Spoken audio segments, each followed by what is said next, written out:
জাতীয় নাগরিক কমিটির মুখ্য সংগঠক সার্জিস আলম জানিয়েছেন, তিনি জুলাই শহীদ স্মৃতি ফাউন্ডেশনের সাধারণ সম্পাদকের দায়িত্বে নেই। আজ বুধবার সকালে নিজের ভেরিফাইড ফেসবুক পেজে দেওয়া এক পোস্টে এই তথ্য জানান সার্জিস আলম। ফেসবুক পোস্টে সার্জিস আলম বলেন, জুলাই শহীদ স্মৃতি ফাউন্ডেশনের সাধারণ সম্পাদকের দায়িত্বে আমি নেই।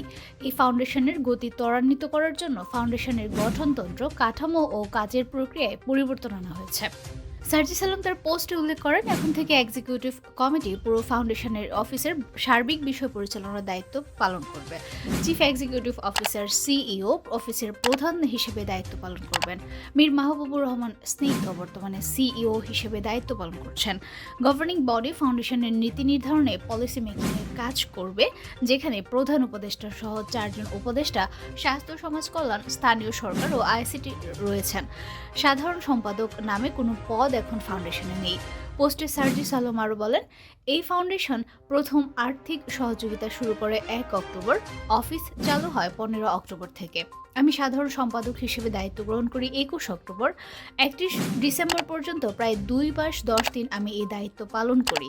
এরপর আমি দায়িত্ব থেকে সরে আসি।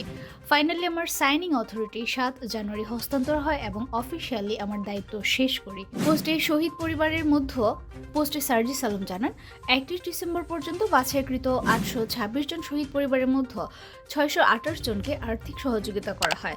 পাশাপাশি প্রায় 11,000 ভেরিফাইড আহতের মধ্যে 2,000 আহতকে আর্থিক সহযোগিতা করা হয়। সার্জিস আলম বলেন, যতদিন পর্যন্ত তিনি তার সর্বোচ্চ সময় ফাউন্ডেশনকে দিতে পেরেছেন, ততদিন তিনি দায়িত্ব পালন করেছেন। যখন মনে হয়েছে এখন থেকে ফাউন্ডেশনের প্রয়োজনীয় সময় দেওয়া তার জন্য সম্ভব হবে না, তখন তিনি দায়িত্ব থেকে সরে এসেছেন।